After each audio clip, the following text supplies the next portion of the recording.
Howdy folks, it's Turtle here and welcome back to Microsoft Flight Simulator. Today we're going to complete the final bush trip from the Caribbean World Update, and it's just called Cuba. That's it.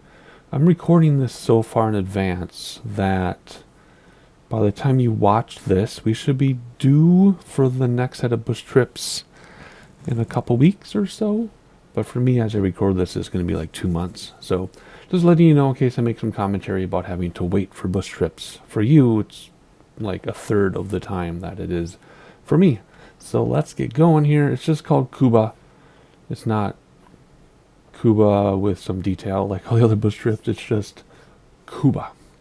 And Cuba is how you say it. I know the United States, we just say Cuba, but it's Cuba. I had so many Latin American, Latino, Central American, Southern North American, whatever they identify their region these days. Lots of them in college with me, because even though I went to college for music, I was also part of the computer science program, and we were the biggest computer science international program at the time. So lots of friends would correct me on Colombia, Puerto Rico, Cuba, Santo Domingo, all those words. They're like, it's not Cuba, it's Cuba. So I've been trying to respect that my entire life. So that's where it comes from. I'm going to be saying that a lot. So there you go. Let's get reading quickly, then we'll decide how we're going to split up the 7 legs. I do not see us doing 7 videos, to be honest, but we'll see. All right, here we go. Cuba is a realm of enchantment and mystery, an island nation teeming with history, culture, and natural splendor. It is located at the northwestern periphery of the Caribbean Sea at the confluence of the Gulf of Mexico and North Atlantic Ocean.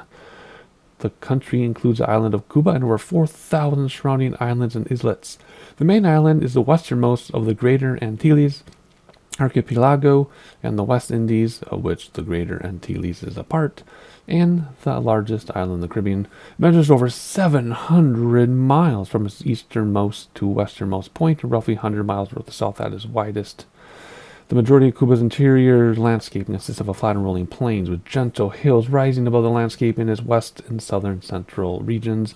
The island's one noticeable mountain range of the Sierra Maestra anchors its southern extremity. Cuba experiences a tropical climate with moderate temperatures throughout the year.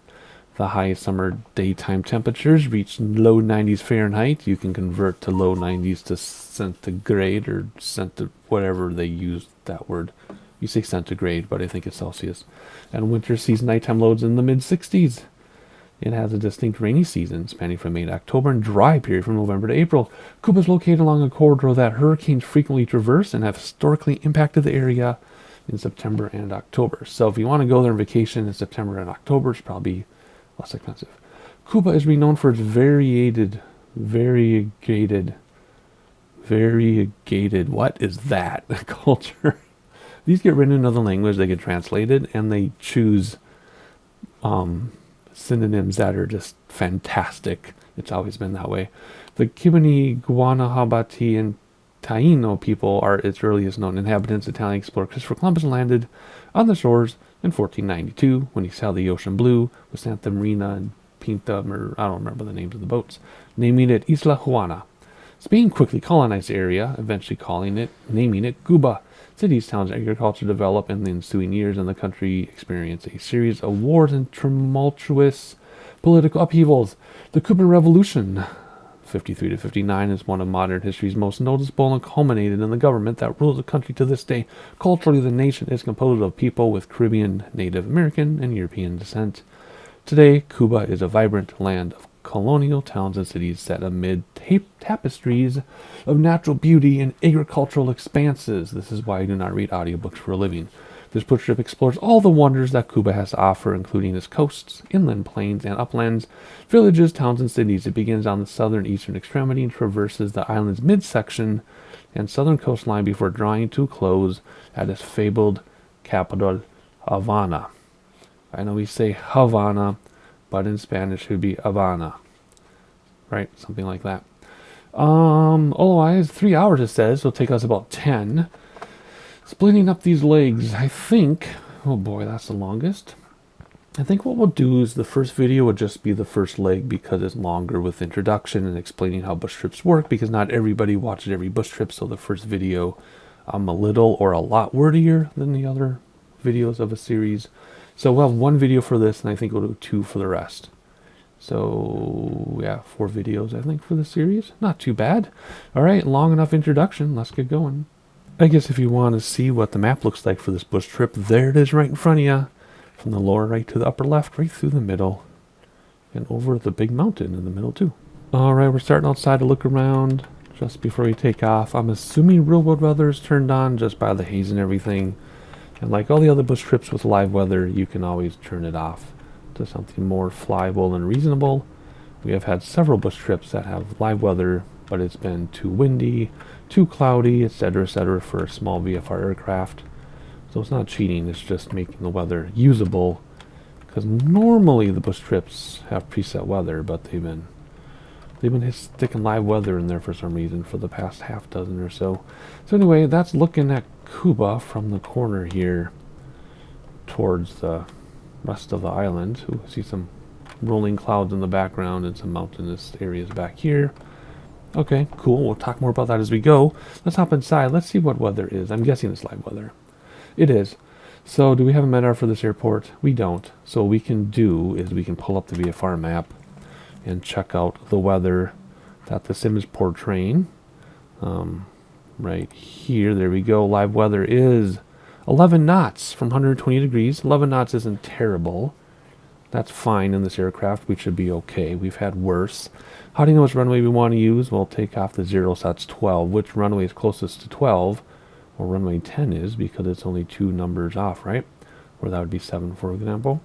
So, there we go. 100 degrees, 120 degrees. So we're going to take runway 10, which should be over here to the left, I'm thinking. Right? That would make sense. So that's what we'll do. So, of course, you could also go like Sky Vector and things like that to get your real weather. But I like doing everything in sim. 1, because it's in the sim. It's all contained in the sim. You never need to leave the sim. And 2, maybe Sky Vector is more current than the sim and the winds changed, or they're different. So this is what the sim is doing right here. So that's what we're going to do. Alrighty, so that takes care of that. So if we hop back outside, like I said, 10 should be right over here, I think. Oh, way too far away to see. That should be 10, I'm guessing. Because that's 1. So that'd be like 18 or 19. Yeah. So that's 1. Which is 10 degrees. This is 10, which is 100 degrees. So over there, that's where we're headed once we start up. All right, we'll get started up here, and then I'll explain how we run these bush trips. Like I said, the first videos are usually a little bit longer for each bush trip because, or not longer, I just talk more because not everybody sees every trip. So here we go. I'm not using my checklist for this. I could, but I'm not going to. Do we have ATC? No ATC there. Okay, so I have my switch panel. So we're going to turn on battery and alternator. And we have, do we have to turn on fuel? Well, we'll turn on conditioners and prop, but I can't remember if we have to turn on the fuel in this aircraft. We'll find out because we're going to start it up right now. Oh, wait, this has a different starter. Let me do that starter. The starter on my switch panel doesn't do anything, and it shouldn't. Because starter on this one is, well, first fuel boost. Fuel pump is, fuel pump works as fuel boost. Where is their starter there? Ignition on, starter on. There we go. Yes? No? What am I missing? We got battery. Wait, there it goes. I didn't miss anything. Alrighty. Well, that's turned on now. We can do avionics master. There we go. Fuel pump's already on. You shouldn't need de-ice, but we'll do pitot heat now just so you don't forget. We do need the strobe on because we started up our aircraft. Panel lights don't do anything. Cowl flaps I don't think do anything. No. Okay, so there we go. We'll let this run. And my multi-panel has flaps on it. So let's do flaps down 1 now because we can. And we have 2 or 3. Just 2 on this one. Okay. And let's see. Reversers. My reverser switch works. Fantastic. Anything down here we need? We can turn some lights on, I guess, a little bit. There we go. Well, that's not animated, but it works. But it's not animated. Interesting. There we go. Easier to see. Okay, cool. We're up and running. It's still aligning that, though. So everything except de-ice. We'll do the other lights later. I'm not worried about de-ice. Not right now anyway. Outside air temperature 27 degrees Celsius. Alright, ways to navigate a bush trip. Well, if you watch my previous bush trip, which was in the Cessna 152, no GPS, no autopilot. So not only did we had to hand fly for 6 hours, we had to navigate manually by using the navlog with headings and timings and waypoints, not waypoints, points of interest and like things you could use. Why am I drawing a blank? Landmarks. Using landmarks, things like that, and of course the VFR map. So that's what we needed to do for the previous bush trip. All by hand, all manually. It was fun. It's nice to see those. It's also nice to see this version where we have GPS and we have autopilot. So as long as we put this on GPS and this is set up like it is automatically for us, and we use autopilot with the nav function, it's going to all automatically fly it for us. Sounds cheesy, yes. You don't have to do it that way. You could take out the flight plan and do whatever you want manually, but we've done that. We've done it with GPS, without GPS and autopilot, without GPS, without autopilot, with both GPS, autopilot. We've done it all. So that's how we're going to do this one with GPS and autopilot. Why not? It doesn't hurt anything. We have nothing to prove to anybody. So that's how the navigation is going to work. How then will the video work? Well, the video is going to work by, I'm going to, and I do this slightly differently every video, like I'll read what we're doing, then we'll fly to it. I'll read what we're doing, we'll fly to it. I'll read what we're doing, we'll fly to it. Or I'll read a bunch of things and we'll fly to them. But as we fly to them, I don't talk. I just give you sightseeing without my voice. And I make sure I include everything we're supposed to see, but then I cut down the time in between. So if it's like a 45-minute leg or even the 26-minute leg, it'll be cut down to like half or even a third of the real time, yet you don't miss anything because I keep everything in the sightseeing. So that's how these work. And I do them differently, but it depends on how I'm feeling. Sometimes I'll talk it all out. Sometimes I'll start a video and say, you know what's going on, and we'll just fly. I won't even talk. It just depends on the video. Of course, these first videos of each series are longer because of reasons I said. Not everybody watches everything. So we got this all set up. I'm quickly looking to see if there's anything about elevation. To set autopilot altitude. I don't see much in the first part, so let's just set up autopilot. I don't know. I mean, it gets pretty yellow, but I don't want to get too high too soon because then we miss all the stuff on the ground. That's another point to bring up. The way you can fly these with autopilot, you can stay close to the ground and go up and down over to the train, or you can set your autopilot altitude nice and high and just cruise above everything. We've done it both ways. I think what we'll do is we'll start nice and low. So I'm using my multi-panel. We're going to switch autopilot to, or we can look over here if you want to watch. Let's start at 2500, and then as we get closer to this area, we'll climb rapidly. Actually, let's take that back. Let's start at 3500. And then once we get closer to the mountains, we'll climb rapidly using autopilot. So the vertical speed, I hit vertical speed on my panel, and we'll do, I don't know, 1300 feet per minute maybe. Whatever Y is. Oh, Y says 95. So whatever gets us to 95 knots. That's how we'll adjust that. And then we'll use nav. I push nav on my multi-panel, nav lit up there, says GPS there. So now autopilot's all set up. All I need to do is hit autopilot on my panel, and bam, we'll have autopilot. And then I have it switch back to alt now for altitude, so I can play with my altitude as we go. That's how that works. Alrighty, make sure I didn't miss anything up here. Yaw damper should turn on with autopilot. Flight director turns on automatically when I hit nav. Vertical speed, see, everything is set. Very simple. What do we have for fuel? Fuel is full. Good. Flaps are down, everything is good.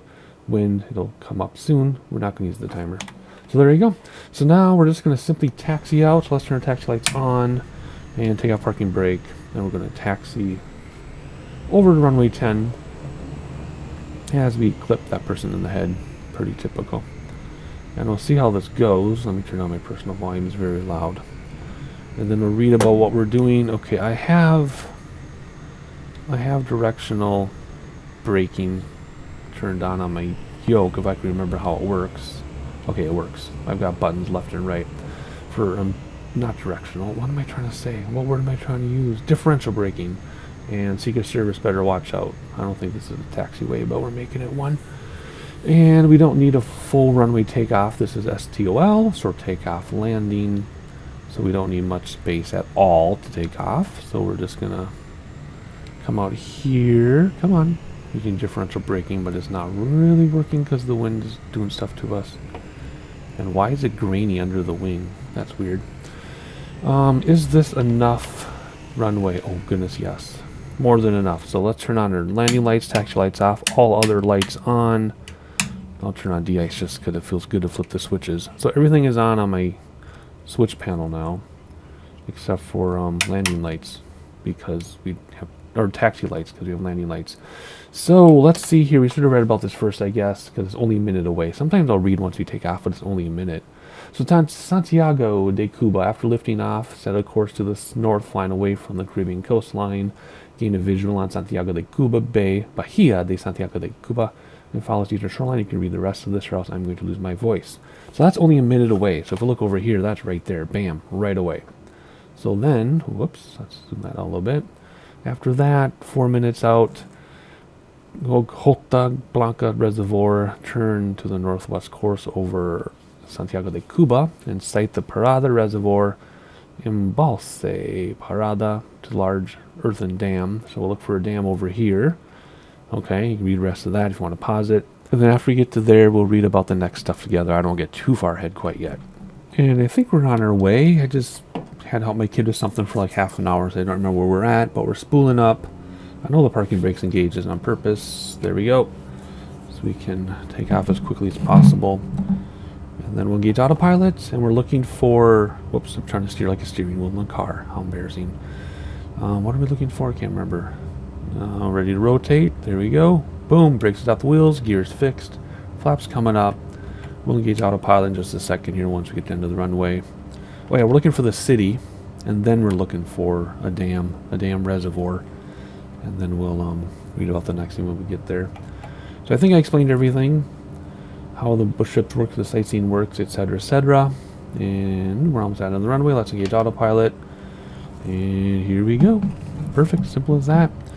And if we want to use Y, we can go way more than 1,200 feet per minute. If we want to go 95 knots, let's go 2,000, just because we can. All right, let's look out the windows because we can, or not out the windows, around the area. And it's super loud. Hope it doesn't bleed. Whoa! There's the airport. There's the city we're looking for. It wraps around the lake, just like this. Even has a skyline. We're heading into the haze though, but that's okay. Doesn't have to be perfectly clear for every bush trip. And we're going a little bit steep now. Let's bring that back down to 1,500 feet per minute. I can just turn the dial on my multi-panel. It's so nice. The reason why I wanted the multi-panel was because I would spend so much time trying to click, and then the plane would vibrate, and I would misclick and everything. So this is much easier. So there we go. Alrighty. We're going to get here in about a minute and a half, and then we're going to turn and go for the reservoir way over there. I'm going to adjust my altitude and everything just to make sure that turn that to 1100. I'm going to adjust my altitude to make sure that we don't crash into any mountains, and you get some sightseeing. So I will see you when we get to the damn reservoir. Enjoy. See you in a moment.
Alright, we're coming up to the reservoir pretty quickly. I already gave you more sightseeing than I normally would for that little section, but that's because it looks so cool with the haze and everything and the low clouds, and now it's clearing up. So that's cool. So let's enjoy this together here for a moment. That looks really nice over there. Good scenery so far. I had high expectations for this one, so far it delivers. Very, very nice. Look at the detail down there with those buildings, those storage units. An isolated house or farm or something. A little village. Very cool. Alrighty, there's a reservoir. How are we doing on our speed? Our speed is okay. So which way are we headed? Whoops. We're going to head straight. And we have some hills here. So let's increase. Holy cow, hard to speak. Increase to 4,200. You can watch it on the flight display. You can see what I'm doing. And let's do vertical speed, I don't know, at 900 feet per minute or so, just because. We'll make adjustments as we need to. So there we go. Should be over the dam because we just saw the save icon. There it is right there. There's the dam right there, flowing towards the ocean, of course. Looking good. All right, let's read about the next greatest thing while we stare out the window. Actually, we should be staring at this to make sure everything's okay, but I want to stare out the window. Alrighty, 42 might not be high enough. Alrighty, let's see where we're going after the reservoir. Maintain heading and pass over the low peaks of the northeastern extent of the Sierra Maestra, which is right in front of us, obviously. Cuba's most notable mountain range rises abruptly from the sea, and it definitely did.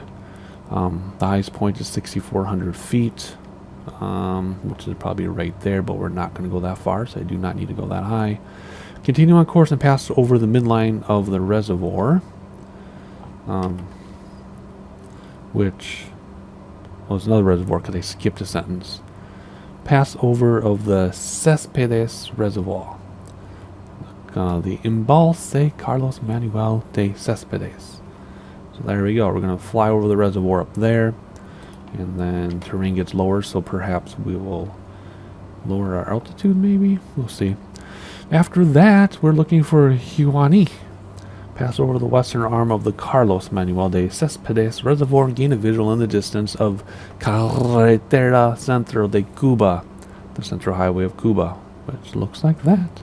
Merge with the pathway of the highway and a rail line at the village of Biarre, and follow both to the city of Higuani.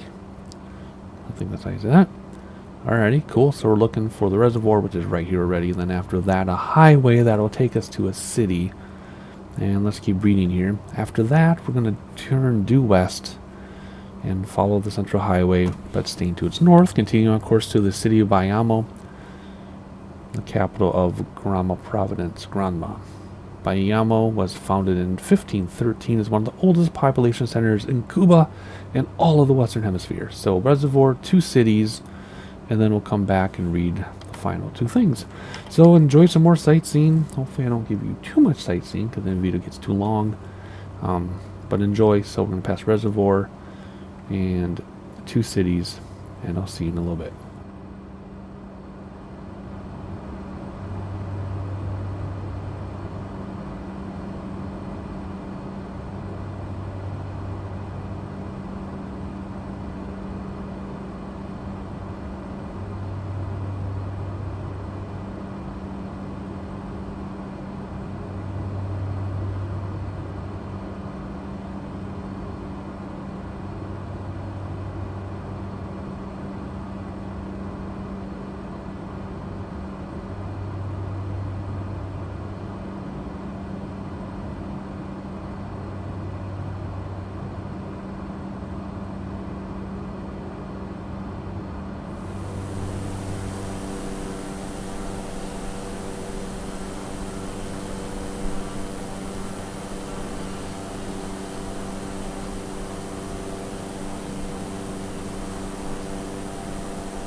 Alright, as we approach the city and get ready for a pretty significant turn, we're going to read about the final 2 things we need to do until we land.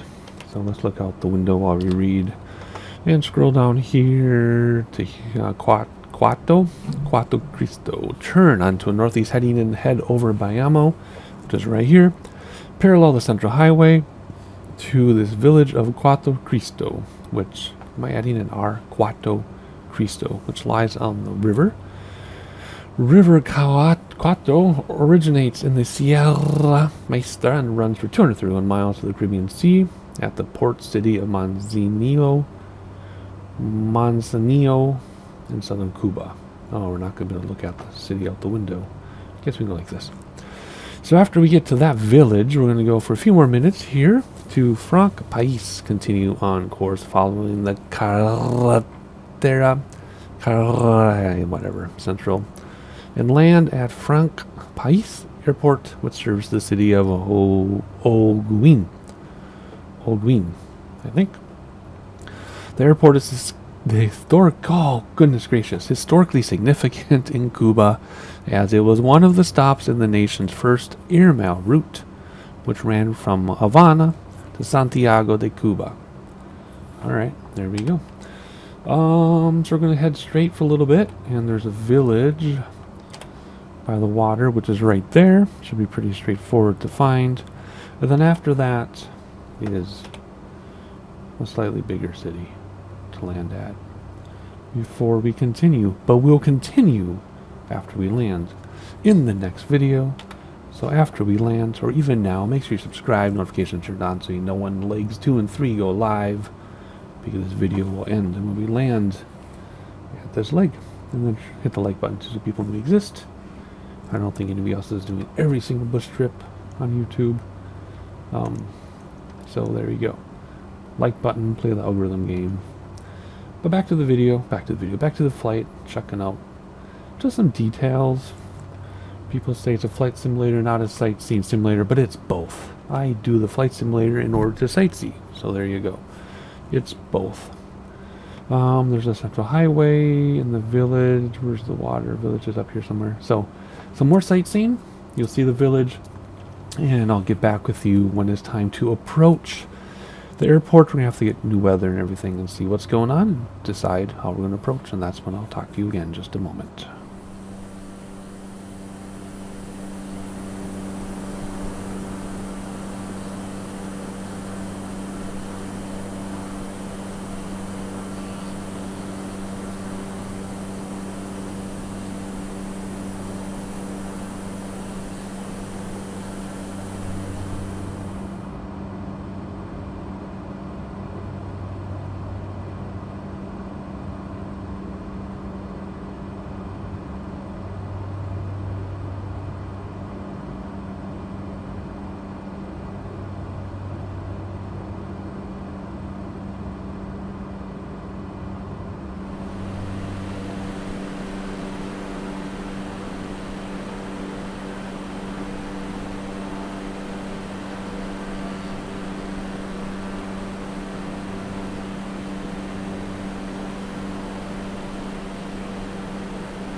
Alright, return towards the airport now, and the scenery is just so fantastic. Let's get our altitude down.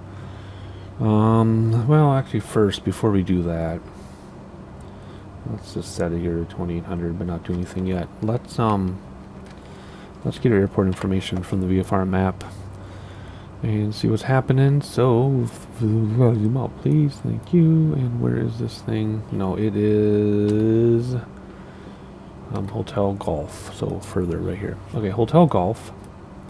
What do we got? First, the elevation is 220 feet. Okay, fine. So let's come down. Let's bring this down to about 1800. Vertical speed about 800 to 900 feet per minute is fine. Bring back throttle so we don't overspeed and blow up the airplane. That would be bad. Alrighty, yeah, we'll get through these clouds too. Alrighty, so we just gotta keep an eye on this. Make sure we don't overspeed. Alrighty, now go back to the map. Let's get our weather so that we can land reasonably safely, not have to redo parts of the leg. Alrighty, what is the weather? 140 degrees, 10 knots. Well, what is closer to 14? 14 to 23 is 9, which means 5 to 14 is also 9. That means we're going to have a perfect 90-degree crosswind no matter what we do. 10 knots. Oh, brother. So I guess we'll just fly straight in. Let's use runway 5, which is a fly straight in situation. We'll have a nice crosswind from the right, because 140 degrees is from here. Bam, 90 degrees from the right. Okay, that's fine. We should be okay. 10 knots isn't horrible, but it's not cool either. Okay, that's all we needed to know. So we're going to fly straight into this thing. Whoops. And we already have our descent going. We're 3 minutes out, so we should be plenty fine. On our descent at 900 feet per minute, or let's say 1,000 feet per minute. Yeah, we're almost there. Let's actually go down to 1,500 just to get below these clouds. Looking out the window, looks beautiful. Gear's always down. We'll do flaps in a little bit. This is going to be kind of hard to see because it's all hazy again. Alrighty, well, when the GPS gets closer, we'll see if we can spot the airport. No ATC or anything. There's a VOR behind the airport, but that doesn't matter. We have GPS going, so. Okay, well, let's see how this goes. Yeah, let's stop descending. I mean, we're higher than we look, but I don't want to slam into the ground, so we'll just stop at 2,000 feet. How about that?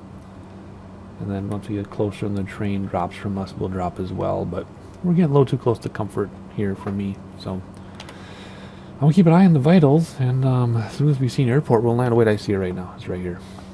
I already see it. I'm pretty sure that's it. Okay, cool. Let's get comfy in our chair. We can actually kill autopilot. And we'll fly this in. Really? Is that it already? No, that can't be it. I don't know. We're going to pretend it is. Or is that the other? No. We already went over the other airport. Is there a smaller airport in between? Nope. It's just that. Oh, yeah, that is it. Okie dokie. Well, that was quick. Let's slow this thing down. So throttle's back just for a moment, but I'll nose up. So we slow down instead of descend too much. And as soon as we get in the white, we'll do some flaps. I think there are 2 sets of flaps on this one. First set of flaps now, even though it's a little bit early. And we'll keep our speed about this. And then what else? That's it. Just flaps and safe landing. So let's look out the window one more time. Got the nice haze. And now we're back to our approach. Alright, full flap now. Or 2 flap, same thing. Only 2 sets of flaps, I think. And we get the big float, which is fine. At least the trees are cut out for us, which is good. So we'll increase our descent a little bit here, since you don't have to worry about getting over the trees. And we'll keep an eye on our PAPI. It's very helpful. Whoa. We could have set up ILS approach and put it in the autopilot in the GPS and used autopilot to get near the ground to minimums. We're not going to. Alright, strong crosswind from the right. So right wing down, left rudder, right main touches, left main touches, then the nose wheel. Firm touchdown. You don't want to skid or roll. Although the crosswind isn't that bad. Yeah, it is pretty bad. Alrighty, here we go. We will use reversers because we can, even though we have a ton of runway. I just want to stop as quickly as we can.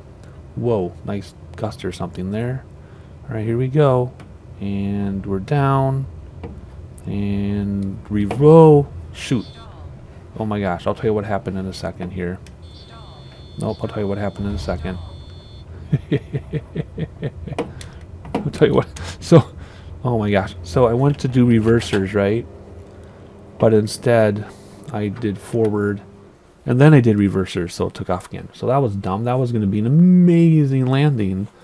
But I forgot to hit my reverser switch. I just goosed the throttle. So maybe next time I remember that reverser switch. It would be very helpful. But next time, if you want to see what happens, you got to subscribe so you know. And I'll see you then.